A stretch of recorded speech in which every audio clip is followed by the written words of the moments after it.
Remembering Dame Cleo Laine, a journey through her life and legacy. Dame Cleo Laine, OBE, a voice that defined a generation.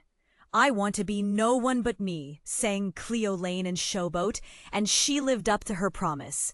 She was a titan of theatrical and musical excellence, sharing the spotlight with legends like Lotte Lenya, Judy Garland, Edith Piaf, and Marlene Dietrich. Though her name and voice were inextricably linked to Johnny Dankworth, the man who became her husband in 1958 and died in 2010, she was a woman of her own volition. On stage and off, she was unshackled by convention. Laine's charm was as arresting as her voice. With large, expressive green eyes, frizzy brown hair, and a cheekbone that shimmered like cut glass, she was instantly recognizable.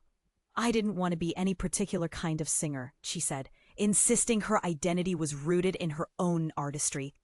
Her voice, a blend of jazz and operatic flair, was a defining feature of her career, even as she ventured into genres as diverse as pop, contemporary music, and avant-garde compositions. Her most iconic moment came when she performed Schoenberg's Pierrot Lunaire, a landmark hit that showcased her versatility. Despite her fame, Laine never shied from exploring new frontiers. She appeared in straight plays, such as Flesh to a Tiger at the Royal Court, and later graced the Proms with performances of Neues Flood, 1990, a jazz special with the BBC Big Band, 1997, and a decade-long celebration with her husband in 2007. Her ability to adapt to different eras, from the 1950s jazz scene to the 1960s rock era, demonstrated her timeless relevance. A controversial twist in her legacy emerged when her husband, Johnny Dankworth, influenced her name and style. After his death, her surname was shortened to Cleo to match the band's branding, a decision that sparked debate. Yet Laine's defiance of norms was evident in her refusal to conform to traditional roles. She once joked, "I don't want to be a white actress, I want to be a force of nature."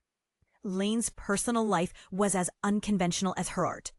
Born in 1927 to a Jamaican father and a white mother, she faced racial prejudice, including being ostracized by Welsh society.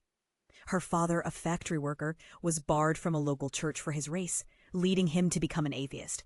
Despite this, she grew up in a nomadic household, moving frequently to avoid financial trouble. Her mother, a bigamist, ran a boarding house for Irish laborers, ensuring family stability despite her own complicated past. From a young age, Laine displayed her talent.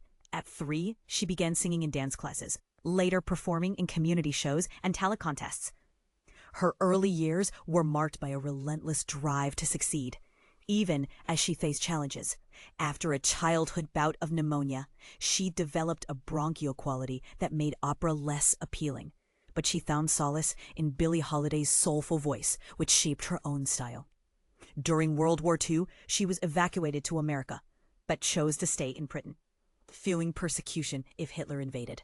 Her son, Stuart, later lived with multiple sclerosis, and she continued to perform until her death in 2025 at 97. Laine's career spanned decades, from her days as a hairdresser's apprentice to her role as a Grammy-nominated artist. She co-founded Bastables, a venue that blended classical and modern music, and was a vocal advocate for anti-apartheid causes.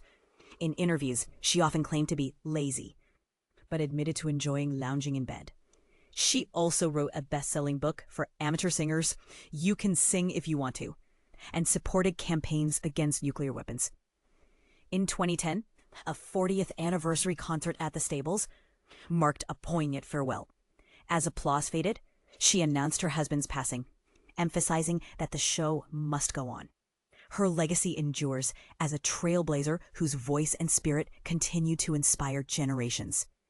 Dame Cleo Laine, OBE, born October 28, 1927, passed away July 24, 2025, leaving behind a body of work that transcended time and genre. Remembering Cleo Laine, the 4-octave voice that stopped time.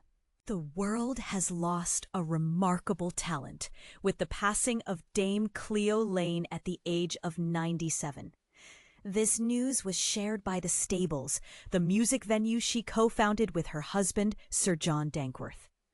Renowned critic Bob Mandello, a devoted admirer of Laine, reflects on her extraordinary career. Back in the mid-1970s, a friend who frequented concerts excitedly told me about an unforgettable experience he had at Carnegie Hall, where he witnessed what he claimed to be the greatest pop vocalist alive. "She's coming to DC," he urged. "You must get tickets." And so I did. When she took the stage, Cleo Laine dazzled in a flowing gown, her afro radiating like a sunburst under the spotlight. As the audience quieted, she began to sing a cappella, her smoky, breathy voice filling the air with the words, "I know where I'm going, and I know who's going with me." It was beautiful and expressive. But could she truly be the brightest of all time? Smoke, gravel, and a 4-octave range.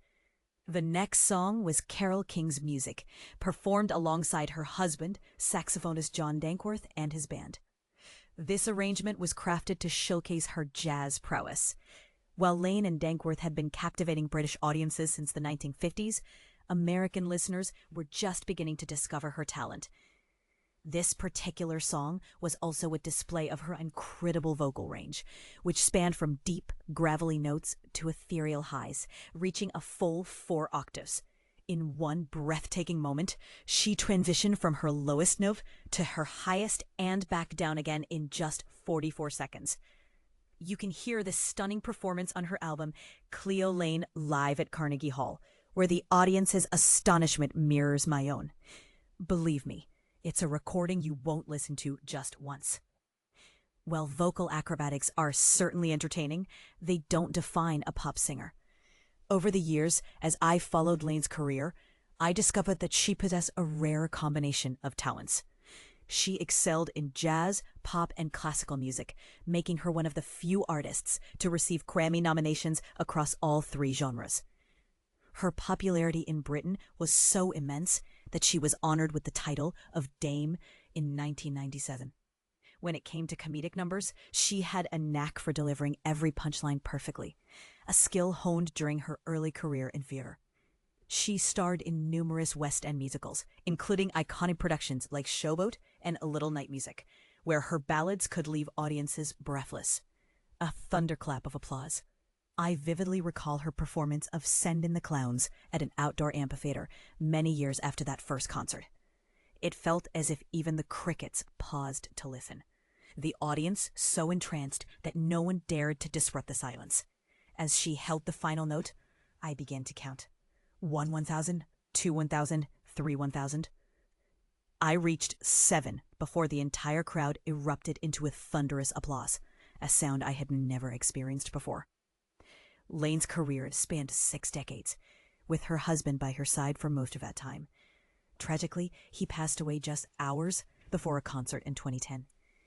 In a poignant moment, she chose to continue the performance, only revealing his death to the audience at the end, stating it was what he would have wanted.